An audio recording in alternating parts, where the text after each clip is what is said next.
അയ്യോ സൂക്ഷിക്കണ്ടേ മോനെ. അയ്യോ എന്തൊരു വേദന. അല്ല ചേച്ചി ഇവനത് എന്ത് പറ്റി? ഒന്നും പറയണ്ട എന്റെ മോളെ. ഇവനെ അല്ല ഇവനെന്തേ കണ്ണോട്ട് ഗോഷ്ടിയൊക്കെ കാണിക്കണേ?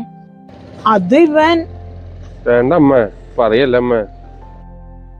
ഇന്ന് വിട്ടേ, പറയാതിരുന്നിട്ട് എന്താ കാര്യം?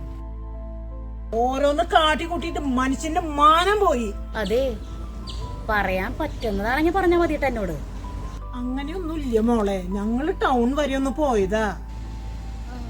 അവിടെ ഒരു കടയില് ഏതെടുത്താലും 10 രൂപ എന്ന് പറഞ്ഞിട്ട് ആ കടയിലൊന്ന് കേറിയതാ.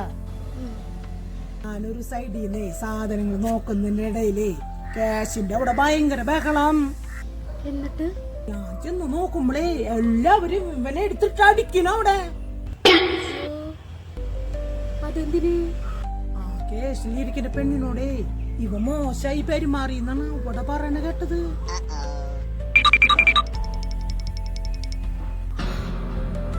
അയ്യോ, ഒരു വിധ മോളെ അവരെ കയ്യും കാലും പിടിച്ചിട്ട് ഇവനൊന്ന് രക്ഷിച്ചു കൊണ്ടുവന്നത്.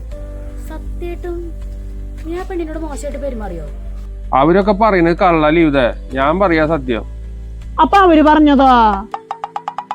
ആ ദുഷ്ടന്മാര് പറഞ്ഞു കേട്ടിട്ട് അമ്മ എന്തിനു വിശ്വസിച്ചേ? എന്നോട് വെറുതെ തർക്കിക്കാൻ നിക്കണ്ട നീ. ഞാൻ തർക്കിച്ചതൊന്നല്ല, എന്റെ ഭാഗം കൂടി ഒന്ന് കേക്കമ്മ. അമ്മ മോനൊന്ന് നിർത്തോ? എന്റെ ചേച്ചി, ഇവന് പറയാനുള്ളത് കൂടി നമ്മളൊന്ന് കേക്കണ്ടേ? അതല്ലേ ന്യായം. എന്നാ ശരി പറ. ആ കടയിലേ ഏതെടുത്താലും 10 രൂപ എഴുതി വെച്ചിരിക്കണേ. അതെ, അതിന് ചേച്ചി നിർത്ത്, പറയട്ടെ. എന്നാ ശരി, ബാക്കി പറ. ഓ കടയിലേ ക്യാഷ് കൗണ്ടറിൽ പെണ്ണിനും 10 രൂപ അല്ലേ? അതുകൊണ്ട് ഞാൻ ആ പെണ്ണിനെ അങ്ങോട്ട് പൊക്കിയെടുത്തു. എന്റെ ഭഗവതി, ജീവിത പറ, ഞാൻ പറഞ്ഞത് എന്തെങ്കിലും തെറ്റുണ്ടോ?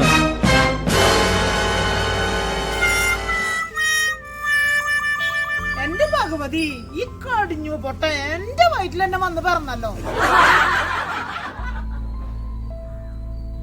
നടക്കങ്ങോട്ട്, ഞാൻ പോവാ മോളെ.